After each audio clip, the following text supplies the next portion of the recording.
25 മുതൽ 47 വരെയുള്ള journey every month monitor ചെയ്യാണ്. എങ്ങനെ? ഡിജിറ്റൽ മോണിറ്ററിംഗ് ആണ്.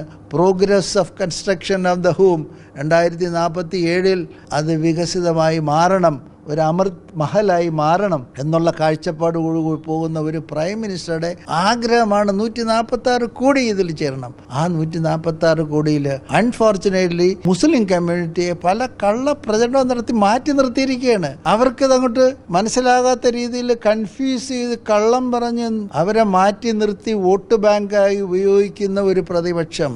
ഇന്ത്യ ടീം കേരളത്തിലാണെങ്കിൽ LDFും UDFും മത്സരിച്ച് നുണപ്രചരണം നടത്തി. നോക്കൂ, BJP RSSന്റെ പാർട്ടി. എന്താണ് RSSന്റെ പാർട്ടി? RSS എന്താണെന്ന് ഇവർ പഠിച്ചാൽ മനസ്സിലാക്കും. RSSന്റെ പരമോന്നത നേതാവ് മോഹൻ ഭഗവത്ജി ഒരിക്കൽ പറഞ്ഞ് ഞാനിപ്പോഴും ഓർക്കുന്നുണ്ട്, ഇന്ത്യക്കാരൻ്റെ എല്ലാം DNA ആണ്. ഈ പറഞ്ഞ ഇന്ത്യൻ ടെറിട്ടറിയിലുള്ള ഏത് ജാതിക്കാരനായാലും ഏത് മതക്കാരനായാലും ഇന്ത്യൻ്റെ DNA ഒന്നാണ്. ആര് പറയും? പിന്നെ ഒരിക്കൽ അദ്ദേഹം പറഞ്ഞു, ആരോ ഒരാൾ പിന്നെ മുസ്ലിങ്ങൾ വേണമെങ്കിൽ വെളിയിൽ പോകണമെന്നൊക്കെ പറഞ്ഞപ്പോഴത്തേക്ക് അദ്ദേഹം പറഞ്ഞു, നോ, അങ്ങനെ പറയുന്നവൻ ഹിന്ദു അല്ല എന്ന് പറഞ്ഞു.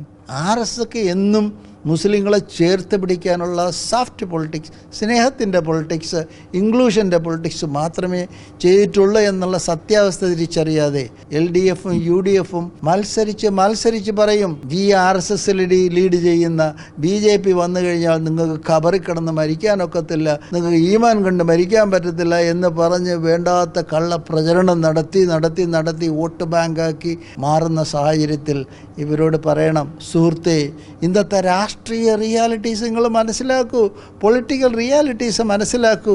10 കൊല്ലത്തിന് മുമ്പും മുതൽ കഴിഞ്ഞ 11 കൊല്ലം നിങ്ങളൊരു ആസിഡ് ടെസ്റ്റായിട്ട് നോക്കൂ. ഏതെങ്കിലും ഒരു മുസ്ലിമിൻ്റെ തൊലിയിൽ എവിടെയെങ്കിലും ഒരു പോറൽ ഈ ഭരണകാലത്തുണ്ടായിട്ടുണ്ടോ? ക്ഷേമമല്ലാതെ ആർക്കെങ്കിലും കുഴപ്പമുണ്ടാക്കിയിട്ടുണ്ടോ? വയലേഷൻ ഓഫ് റൂൾസ് റെഗുലേഷൻസ് വരുമ്പം അതിൻ്റേതായ നിയമമനുശാസിക്കുന്ന നടപടികളുണ്ടാവും. മറിച്ച് എല്ലാവരെയും ഒന്നിച്ച് കാണുന്ന അദ്ദേഹത്തിൻ്റെ ഏറ്റവും പ്രധാനപ്പെട്ട സ്ലോഗനായ സബ്കാ സാത്ത് സബ്കാ വികാസ് സബ്കാ വിശ്വാസ് സബ്കാ പ്രയാസ്, എല്ലാവർക്കും വേണ്ടി, എല്ലാവരുമായിട്ട് ചേർന്ന് എല്ലാവരെയും വിശ്വസിലെടുത്ത് എല്ലാവർക്കും വേണ്ടിയുള്ള ഇന്ത്യ, എല്ലാവർക്കും വേണ്ടിയുള്ള ഡെവലപ്മെൻറ്റ്, അങ്ങനെ പോകുന്ന ഒരു പ്രൈം മിനിസ്റ്ററുടെ ഐഡിയോളജി, അതിൽ ഇവർ വിഷം ചേർത്ത് വിളമ്പി അത് മാറ്റിയിട്ട് ഈ വിഷം ശരിയല്ല, ഈ കള്ളമാണെന്ന് പറഞ്ഞ് മനസ്സിലാക്കി ഇവരിൽ കോൺഫിഡൻസ് ഉണ്ടാക്കുകയും ഇവരെ കൂടെ ചേർത്ത് പിടിക്കുകയും. പ്രൈം മിനിസ്റ്റർ പറയുന്നത് അവർ വോട്ട് തരണ്ട, അവരെ ചേർത്ത് പിടിക്കാൻ നിങ്ങൾക്ക് ബാധ്യതയുണ്ട്. അവർ നമ്മുടെ സഹോദരന്മാരാണ്.